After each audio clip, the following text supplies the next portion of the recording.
Hello, you are watching the Trips and Global on Wheels podcast hour, the place to be to learn about the latest and greatest stories on disability advocacy. Debra, welcome to the Trips and Global on Wheels podcast hour. Yes, thank you for having me. I'm really excited about your voice and what how you're going to change the world in the future with it. So thank you for the honor. Of course. So, for our viewers and listeners who are not as familiar with you, let me read a little bio. So, Debra Wu is the CEO of Wu Global Communications, a technology, strategic communications, and digital marketing firm helping corporations strategically include people with disabilities.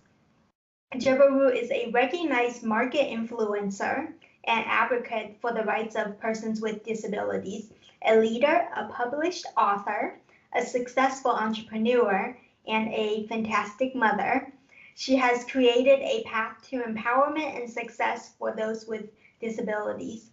She is also a contributor for the Huffington Post, and her catalyst for starting RGC Wu Global Communications was her daughter, Sarah, who was born with Down syndrome. So, Debra, thank you so much again. We're so happy to have you here today, especially someone who's so accomplished and have had decades of experience in this field. So our first question is following up what we just said last in the bio. What inspired you to start your own technology firm that employs people with disabilities, with you intentionally employing more people with disabilities than able-bodied people in the firm? Well, when my daughter was born with Down syndrome, the experts, the doctors, they did not realize that she had Down syndrome until she was 4 months old. And so I, got to know this baby as I was carrying her, but also she was 4 months old. And then they tell me that she has Down syndrome. And the news was delivered to me in such, and I understand why, but just such a negative way, pretty much this baby you have, you can't trade her in for something better. But it was just her life was always a tragedy, and I didn't agree with that. And then when I was in the banking industry for many years, and whenever my daughter got into the middle school, she was in the sixth grade in Virginia. That's when we have middle school in Virginia.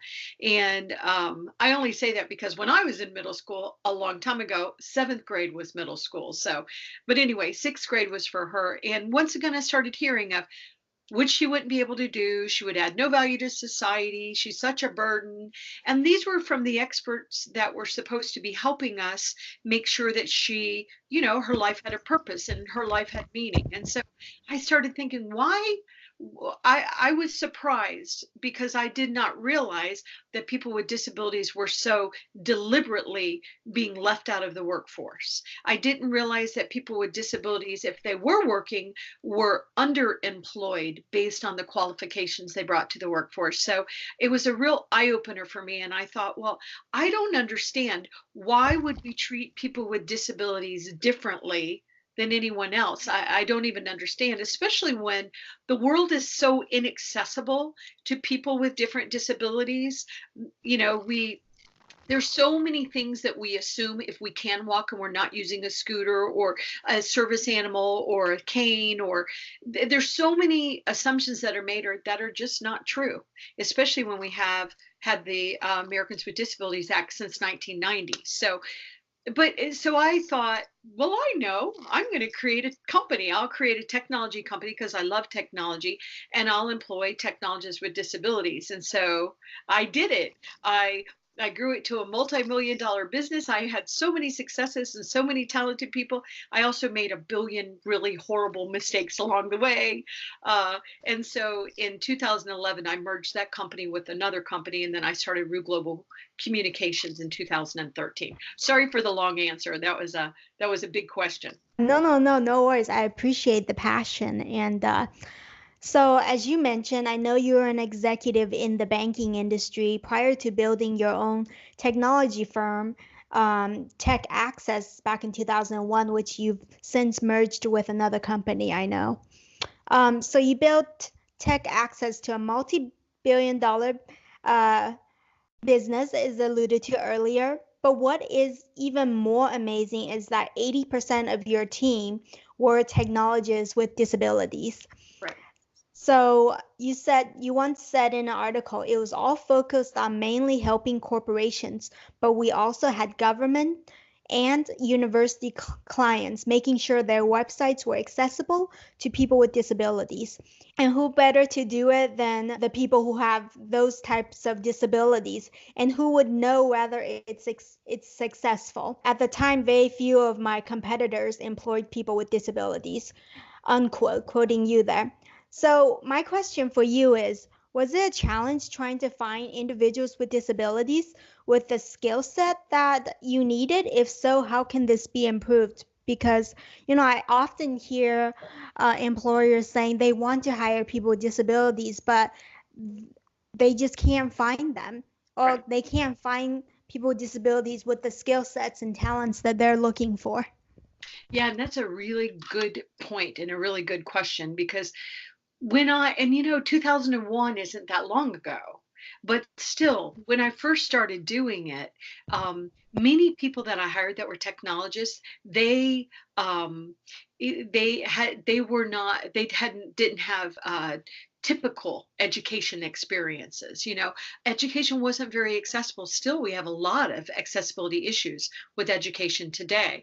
We have a lot more people with disabilities going to college and graduating, but back in 2001, there really wasn't a lot. So most of the technologists that I hired were self-taught. They taught themselves programming, they taught themselves DOS, they've taught themselves technology of all different kind of things, and they were brilliant. They were innovators, and they were just brilliant. And I also, at the time, I was employing technologists with disabilities all over the world, mainly in the United States, but I had people in India and a couple of people in the Middle East. And because these people, these talented technologists with disabilities were all over the place. And so I didn't need them to be all located right here in Richmond, Virginia. I needed them to, be available to work on technology. So we teleworked, which was also very different at the time because a lot of people weren't teleworking and telecommunicating at,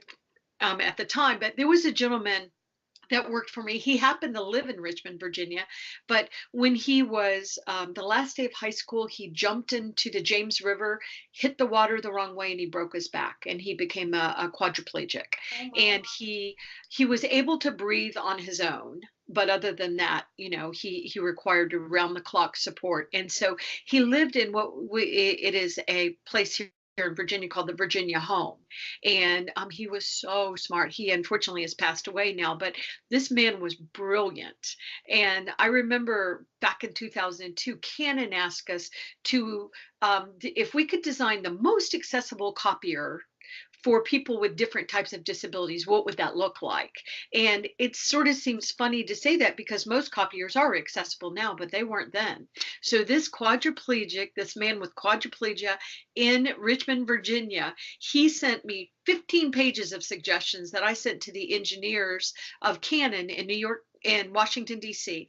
They were so impressed with these ideas that they sent them to New York, and then it got sent to Tokyo. And a lot of this man's ideas were implemented right into the copiers. And then the other companies started copying what he was doing. So there was something really amazing here. And I thought, and I started winning all these awards. Everybody was patting me on the back, but really it was these brilliant people that I was getting hired. And then IBM, Microsoft, a few other really big companies started coming in and stealing my employees, offering them better money, better benefits. But I was happy, but I was sad because these people were so talented. So I often hear what you hear too, that we can't find the talented people with disabilities. And I just call a little BS on that because there are some very, very, very talented people with disabilities in the marketplace. But we sometimes take a look at a person with a disability and we try to fit them in this square box that we have over here. And you're totally missing the point of hiring innovative people with disabilities when you do that. And so I think there's a lot of misinformation of why this happens. And I have corporations saying to me sometimes, well, we'll call out these jobs right here and they'll be just for people with disabilities. Well, there are a billion people with disabilities. You cannot put any of us in a box. And so I believe the people are there if you really want to find them. Look at you. You're a perfect example of a very talented woman, and so I just don't buy that. I don't think they're looking in the right place. And that's why shows like yours are so important, to continue to break down the barriers of what people can do if given the opportunity. Thank you. Thank you for the kind words there. So what can employers do if they are there? Like, what do you think is the real issue there? If talent is there, the people are there, but at the same time, they're also saying that they're looking and they're trying and they're putting out all these programs to make the effort. Well, I think I talk about this a lot on my show, Human Potential at Work, and I hope you will honor me by coming on my show and talking about your story. But I talk about this a lot, and I think there's a lot of reasons why we're having these problems. And so I'll just give you a few things to think about. I was introducing this really amazing man. He's the president of Siemens, and he was talking about they have 5 generations in their workforce right now. That is just unheard of. So you have people over 75, and that's working, and a lot of them are executives, and a lot of them are actually Caucasian males, and they're at the very top of a corporation. And then you have the baby boomers, which I'm part of, and the youngest baby boomer is 55, and then you go into the Gen X, and you go into the millennials, and now you got the Gen Zs in the workforce. I would assume you're either a millennial or a Gen Z. I don't know how old you are, but the millennials and the Gen Zs, they're fascinating because they are not willing to work for corporations that don't want to include all of us, and they'll actually leave. They will walk out on you if you sexually abuse women and do nothing about it. 1,500 people did that at Google. So they'll strike out of class to make sure that the leaders understand we want climate action right now. So it's interesting watching the younger generation. So some of it is because we never did it before, right? So okay, but that's not a good answer. Some of it is because your job descriptions are so outdated. You have somebody that's say is working in customer service, and you expect that they can lift a box over their head that's 50 pounds. What does that have to do with anything? That doesn't even make any sense. You think that you can just call out certain jobs and just put all people with disabilities in there. That's ridiculous. You can't do that. Or they haven't taken the time to understand, what are we even talking about here? People with disabilities are a huge group. It includes people with mental health, mental illness. It includes people with physical disabilities, people with invisible and hidden disabilities like dyslexia and ADHD. And, it's a really broad community. But at the same time, I think our community is part of the problem, because if our community came together and really spoke from really loud voice, nobody would be able to miss our community. If we supported the community members that are deaf or hard of hearing, or the people that were blind, or people in wheelchairs, or everything that makes us so unique and valuable as consumers and employees. And if we started saying, well, I'm not going to work for a corporation that doesn't hire people with disabilities. I'm not even going to consider you. Especially if you're a talented young person with all these degrees and everybody wants you, refuse to work with a corporation that's not including everybody. So I think there's things both sides can do. And my newest book, Inclusion Branding, I talk about some of this. I also talk about in my book, Tapping into Hidden Human Capital. But I really like how the younger generations are really, really owning their voices. No, that's a wonderful point. I wanted to pick up at one of the points that you were saying about. I didn't realize that Gen Ys. I did hear that social enterprises are more valued than your traditional just bottom line business. But I didn't realize Gen Zs, you're saying? Yes, the millennials and Gen Zs. Yeah, millennials and Gen Zs are so conscious of these social issues.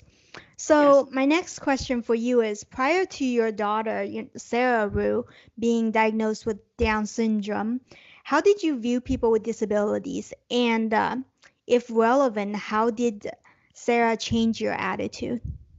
Well, you know what? When Sarah was born with Down syndrome, I I thought that, here am I, 28-year-old, girl that just gave birth to a baby, and I didn't think I knew anyone with a disability. I didn't have a negative opinion of people with disabilities. I just didn't think I knew anybody with a disability. So it was sort of like when they started telling me Sarah could add no value to the workforce, and I'm like, what? So it was like it just wasn't in my radar. And so, if you think about it, I turned 60 this year. So much has changed, right? So much technology and social media and everything, and the way we communicate. And so you really could be isolated about things. And so I really did not. My grandfather, as I was saying that, my grandfather was disabled at the time. My grandfather had diabetes. He had lost both of his legs, but I just didn't think I knew anybody. So I didn't know what to think. I also had to walk the path of, because they were actually telling me that she was broken. And so, there was one doctor that suggested, well, some people institutionalize babies with Down syndrome, not as much now, and stupid things like that. And I'm like, get away from my baby. But so I just did not know anything about the community. And so then I started stepping in and trying to figure it out, and realizing how diverse this community is, and the nuances, and sometimes the fussing and fighting that we all do. And even when I started my company, Tech Access, I had leaders saying, we don't need you in here. You don't have an open disability. You're not welcome. You're not, well, you're a white woman. You don't have anything to say. And I'm like, but shouldn't we all be advocating for this? Isn't this in all of our best interest to do this? Now, I will tell you, and you didn't ask me this question, but I will tell you that 2001 to 2019, it's almost 20 years. It's a long time, especially these days. But one thing that has happened is, I think is very important that I don't speak for you, or I don't speak for anybody else. I speak for myself. I have a lot of experience, a lot of knowledge, but I think it's very important that if you're going to have a panel and you're talking about people with disabilities, and you don't have a person up there that has a visible disability so that we know exactly what we're talking about, I think it's a mistake. I think it's time for us to stop speaking for each other, but instead open the door for, so that the especially the younger generations can come in and speak for themselves. There was, the other day on Twitter, I'm very active on social media, there was a tag, and it was, that was trending, and it was white privilege. And I thought, oh, do you have the nerve to go in there, Deborah? Because people can get real ugly on Twitter. And so they said, what are you doing with your white privilege? And I said, what I'm doing with my white privilege is, I am making sure that I'm opening the door wide, so that my sisters and my brothers can come in and have a voice, because I have the ability to do that because of where I play in the world. And the United Nations has recently asked me to put together Women in Technology Task Force for the United States. And believe me, I want diversity in there. Diversity, and by the way, diversity will include our male allies too. So, sorry, that's a long answer. I apologize. No, no, great points. Um, so, having done some work in the area of disability access and perception, or should I say lots of work, what is the biggest PR change we can make regarding people with disabilities? Great question. And I was actually asked a similar question, turning it a little bit the other day when I was speaking. Somebody asked me what was the biggest barriers to our community. The biggest barriers to our community is that many people with disabilities don't want to self-identify. So they don't want to really own that you're not broken. You are just, this is the uniqueness of who you are. And I think at the same time, that's our biggest opportunity. So the more we let my generation, the baby boomers and olders, we let the young people have their voices and be heard and consider that what they're saying might be really valuable to us. The more we do that, the more we allow people to take the microphone. So it's like, no, I got it. I'll speak for everybody with disability. The more we really recognize that opening the doors and letting others in to speak their truth, the more we all win. So I think that you see people with disabilities taking to Twitter on certain hashtags and sometimes being very negative and just fed up with the way they're being treated. I think we need that. We do need that. I think that also scares the corporations, but there's nothing wrong with a little bit of fear in that you have to understand we will change our business relationships if you don't treat us right or include us. But then we actually have to do that. I talk about a story in one of my books where I was doing business with a really nice prescription company, pharmacy company, like Walgreens, and it wasn't Walgreens. But at the time, Walgreens was, and still is, they were doing a really good job of hiring people with intellectual disabilities. And my daughter has an intellectual disability. So even though I liked where I had been shopping for 25 years, I liked it. Um, I just thought it was wrong to stay with them when I knew their competitor was doing a better job. So I switched all my pharmacy, blah, blah, blah. But I also wrote a letter to both CEOs telling them why I was switching. And I talked about it on social media. I talked about it in my books. So we, as a community, we have so much more strength than we realize. And we have the power to tell our stories both negatively and positively. However, sometimes you need to be heard in whatever your style is. For sure, I think there's definitely still that negative stigma. That's why I was asking about the PR change because I feel like the view of individuals with disability individuals with disabilities and people's attitudes towards individuals with disabilities. Yes, it's changed, but the attitude is the change is too slow. I'm not saying there's no change. I'm just saying it's very, very slow. I agree. And I also think the more that we see people like you on air telling us your truth, speaking to others, and you're doing sort of what I've also been doing, talking about other people's stories so they can see how we're interacting and what we're learning from each other. One thing that I'm saying a lot to my generation is you're making a mistake if you're not listening to the young people. You just are, because it just sort of appears that one generation seems to be a little bit more evolved than the next generation. Maybe I'm wrong, but that's just what I see.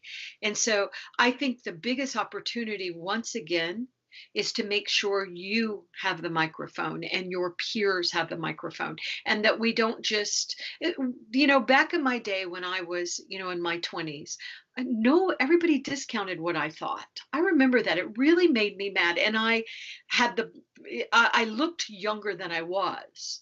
And so at the time I didn't like it. It's a little bit more beneficial now, but at the time I didn't like it. But I was always pretty much, it felt I was always so discounted. Like, yeah, yeah, yeah, yeah, yeah. You go and be quiet, sit down. You're not old enough to have an opinion. And it was really bad. And so I think how we could make this change happen faster is if the people, the leaders like myself, the world leaders that are actually the ones that are being invited to the stage to have these conversations would bring somebody like you with us, right? Because I'm being talked to about speaking in the World Economic Forum in Davos. You need to be on that stage with me. So I think that's how we can change it. The ones that have if we call it privilege, I've worked really, really, really hard to be here. But if we open the door and let the others behind us, and by the way, if you're born in the United States, you have American privilege because you grew up in a developed country. So we all have privilege.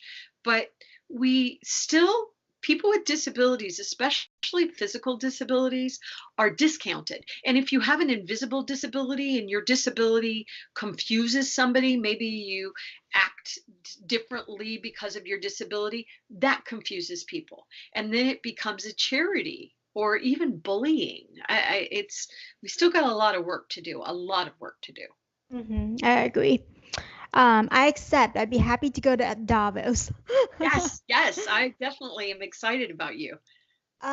Thank you. So, what gives you hope when trying to achieve equal opportunity, access, respect, and dignity for people with disabilities before we go too far into the negative rabbit hole?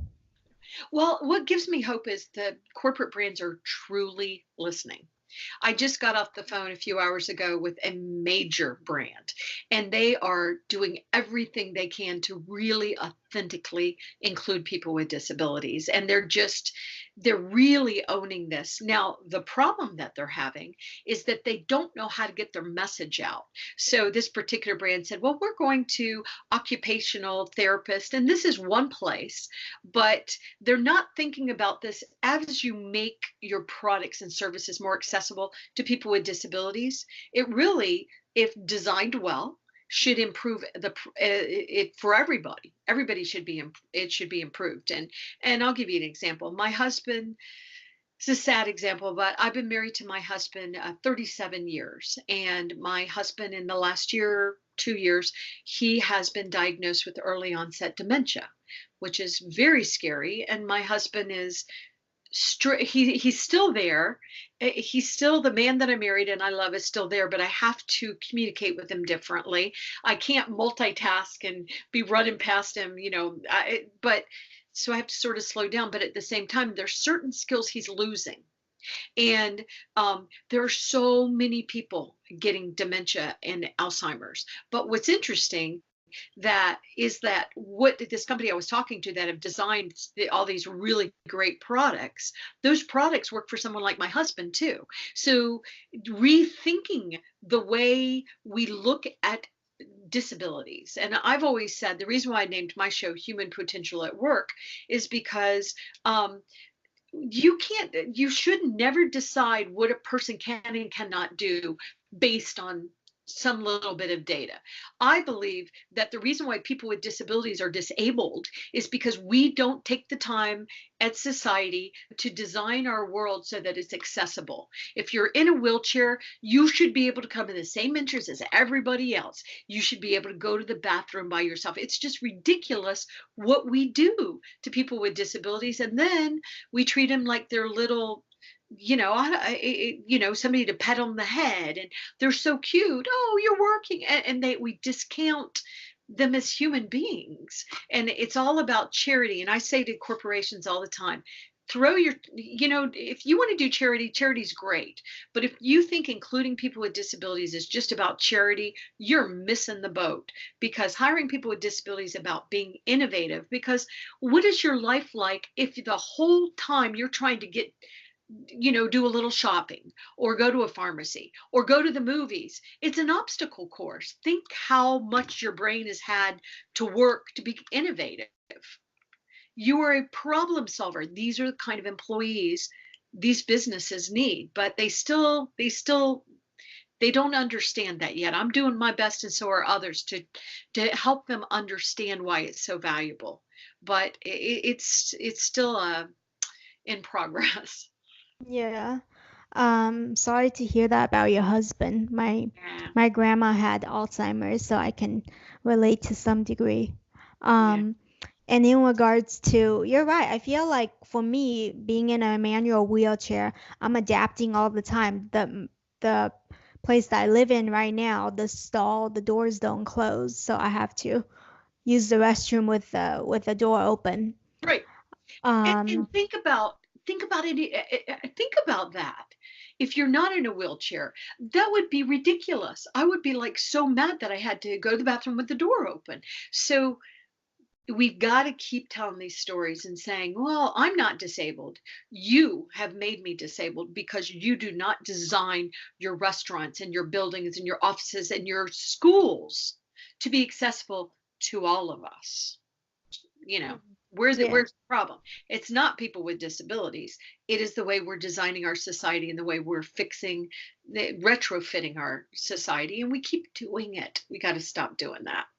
Mhm. So I think, yeah, definitely we need to get our messages across. So with that, I know that you're an internationally renowned global keynote speaker and travel the world inspiring and advocating for governments and corporations to include people with disabilities. So, what is the key to being an engaging and effective public speaker and really be able to resonate and have the audience take away that information and turn that into action? Well, what I've always done is I've just always tried to be very authentic. And I am so not perfect. I will get up on stage in front of 5,000 people and I'll forget my thought or I'll forget a word or and I think audiences, they can tell when you're sincere or not. And I think also nobody likes to be scolded. So get up there and speak your truth. I find audiences are much more responsive if you're positive and you're just, instead of saying, stop treating people with disabilities bad, I just ground it with examples. And I'll give an example that I talk about sometimes. There is a very talented woman who is blind that I know that works in DC. And so pretty much every single day she's walking to work, she's got a white cane and she's walking to work, and people will stop very, very good heartedly and they will say, can I help you? Are you lost? Do you need, are you, and she'll say, no, thank you so much, I've got it, I'm fine, I'm just going to work. You work? Yes, I work for the government. Da, da, da. Oh, really? So it's almost stop doing that, society. Stop treating people with disabilities like there's some, foreign object that you're looking at. But I think you've got to be authentic and try not to be mad when you're on stage because some people get up there with an attitude. I remember one time a woman, I was in this really big corporate meeting and there was a lot of corporations and a woman got up on the stage and she started signing. And I'm sad to say that I don't speak a lot of sign language. I just speak a little bit, very little to none. But she was signing and shining, and she signed for, it felt like a long time. It got uncomfortable. Maybe just 2.5 minutes. And she's like, how'd you like that? How'd you like being left out? And I was taken back, and so you could feel the energy in the room drop. And the woman sitting next to me, which was from a huge corporation, she said, well, I'll never attend one of these meetings again. So it's like if you put people in the defensive, they're not going to listen to you. But if instead you can be authentic and you can say, this is who I am, and this is what I believe, and this is how I want to contribute to society getting better across the board, across the world. This is who I am, and own who you are.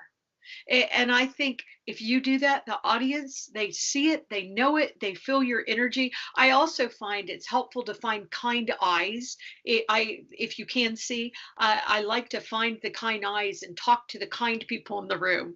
But I've been doing it so long that I'm pretty good at it. But I'm just speaking my truth, and I'm just speaking other people's truth and saying, come on, does this really make sense to you? And they're like, oh no, this isn't, no, that doesn't make sense, all right. And not to mention, not as a threat, but most people will experience disabilities in their lifetime, definitely. It's not a threat, it's not even an insult. The reality is we're in these beautiful, fragile human bodies. Some of us might be using a wheelchair sooner than others, but stop discounting people because they're different from you. We got to stop that. Yeah, no, on the one hand, I feel like I get where that lady who was signing on the stage is coming from. There's definitely a lot of frustration. People who are deaf or blind are left out of a lot of information. And so they're not as aware when they do those things as well. So it's very much systemic, but I also understand how it would come off to an average person, who aren't in that sphere and aren't even intentionally trying to leave people out. And so there's that balance. So moving on here, I know one of your topic area is explaining how people with disabilities and their allies account for vast amounts of disposable income and give insights to how to approach this market and how corporations can tap into that income stream. Why do you think corporations and businesses don't target individuals with disabilities more when marketing their products or services? So I know even at a very basic level, having traveled to 5 out of the 7 continents, even beggars, they don't ask people with disabilities for money. Oftentimes there will be one few and far between that does. And when you go to developing countries and they're handing out, candies on the bus in hopes that you'll purchase some, they avoid selling it to individuals with disabilities or don't toss them one. So where do you think, yeah, so following up with that question, but then again, like, why do you think there's that hesitance? Well, I know why the corporations aren't doing it. They are really afraid to do it wrong. And a couple of them have done it wrong and been publicly humiliated. More than a couple, quite honestly. There's been some bad things happen and maybe they deserve to get smacked. But I always try to look for an opportunity to learn and grow and what could you have done better with that. And so I think, it's interesting because the corporations will come to the community of people with disabilities, but this is a field we're in, and it's very complicated, it's very nuanced. There are so many people with disabilities, and not all of the disability groups want to be part of this group. For example, and I talk about this on my show, but example, people that are deaf and hard of hearing, they don't often identify as part of the disability community, even though they are protected class members. They don't identify it. They do not consider that they have a disability. They just consider that they speak a different language. So you wouldn't say somebody that's speaking Chinese or Spanish or Arabic as a disability. They just speak a different language. And that's the deaf culture is a very proud, very amazing culture. And so part of the problem is that even our we all don't agree on what the definition is, and then you have the Americans with Disabilities Act, which was the first, and then you have the CRPD, the Convention on the Rights of Persons with Disabilities, and the definitions do differ some. And so but it's interesting what you're saying, the beggars won't ask people with disabilities because somewhere they have been told that people with disabilities are lesser than them. And I don't know what in the world that's about. That is so ridiculous. It would be like saying all people with blue eyes or brown eyes are lesser than, or you're lesser than me because your skin color, which we do, is darker or lighter. So it's just a societal thing, and I think we have to keep tearing it apart and saying that's ridiculous, and telling the stories. I think it's about continuing to tell the stories and making sure, once again, the microphone are handed to people so they can speak their own truth, not just have a 6-year-old white woman speaking for them. Not that I don't add value, I do, but we've got to be more diverse in these conversations, all of the conversations.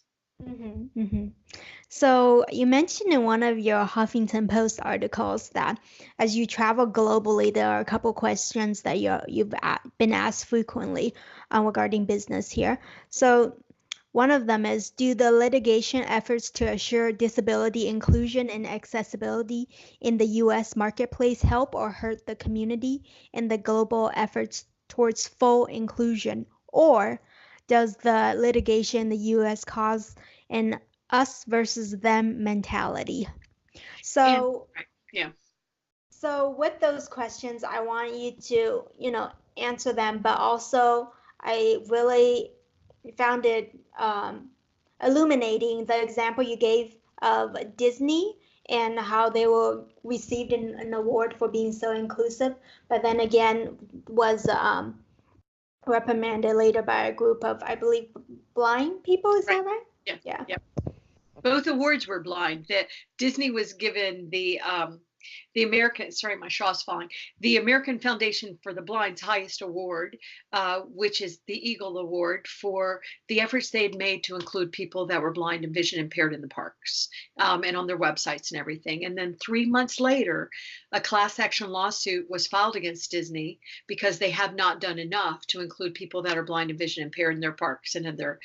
Now, I'm not even, and I don't in the book or the article try to debate who's right or wrong, but I do want the community to understand that is confusing for corporate brands. Are we great, or are we so bad that you got to sue us? So they get a lot of mixed messages from our community, and they don't understand the nuances of our community either, as well as many people in our community don't understand the nuances of it. But it is interesting at the same time, because I've had so many people say to me, "You Americans," and I think, oh gosh, where are you going to go with this? But you got to stop this litigation. Well, the reality is we create laws and then we sue each other to pound those laws out. That's the way we do it. It's the way we've done it for a long time. We're probably going to do it that way for a long time too. But because of this effort, more money and effort is being spent in the United States than really any other country, because so many companies are getting sued over this and they're really scared of it. And because of that, we've seen a lot of powerful accessibility going into other countries because we are holding the corporations and others accountable. And really none of the other countries, they're trying to, but they don't have the, I'm going to sue you for $100 kajillion if you don't do this, that we do.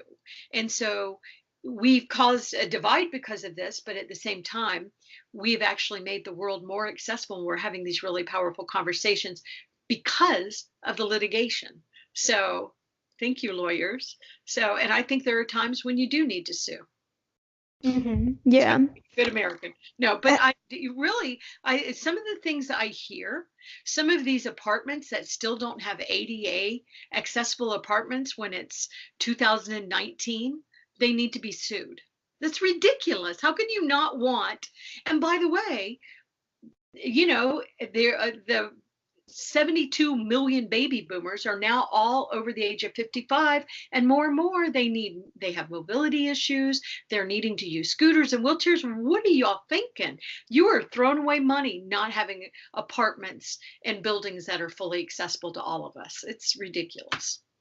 Yeah, no, it definitely is. I speak just from my personal experience, it's a lot harder for me to find housing, cheaper, more reasonable housing than my, peers who don't have a disability, a physical disability. I cannot fathom that. I think that's illogical. Why would you build any? I remember one time talking to a theme park. It wasn't Disney, and I was talking to them, and they said, "Well, how many ADA boats do we need for the ride?" And I said, "Well, why can't all of the boats be ADA compliant?" And they looked at me and they started laughing, and I thought, okay, well, I guess that was a stupid comment. And they're like, "Well, that's a really good point, because why not? We haven't built the boats yet. We'll just make them all accessible." Yeah. Wow. Yeah. So it's a matter of not having thought about it. I mean, if you don't have a disability, or if you're not that color, or if you're not that sexual orientation, I suppose people don't generally go out of their way to learn about that perspective. So last question is, so what must a company do to effectively include people with disabilities in business? So following up from what you were saying earlier. Well, I think that what you want to do is you really need to do your homework and make sure you get a strategist that understands that this is not just about one person. You got to bring the community, and you got to know the nuances, and take the time to create employee resource groups that include people with disabilities and employ people with disabilities, be innovative. And so I think you really have to take the time to find the leaders, and it's not that hard to find people that are talking about this, and then track what they are saying to see whether or not that works with your company culture. Because, I've had clients before that I have one client, a Japanese client, and they don't like bragging about themselves. Their culture is just, and I'm like, you're not bragging about yourself. Let me brag about you. But it's just different, right? And so take the time to really find the leaders that understand the nuances, but make sure it's diverse. Don't just hire one person. Come up with a plan and then work the plan. And I talk about that a lot in my books. Follow the plan. Well, that was the last question. So thank you so much, Deborah. We've You're learned a great deal from you today. Well, I appreciate your voice, and I look forward to having you on my show. And we'll make sure that we send your followers a link so that they can hear you being interviewed, because you'll do a great job. Thank you. Thank you. Now, Deborah and I would love to hear from you. What digital platform do you want to see made more accessible? What information do you want to obtain out there but are not currently accessible for your specific disability? Like this video? If so, please share with your friends and follow us on social media. And if you want even more updates, feel free to subscribe to our email updates. Keep learning new perspectives, keep being inclusive, because that will make the world a better place for you and everyone else. Thank you so much for watching, and I'll catch you on another episode of the Trips and Global on Wheels podcast hour.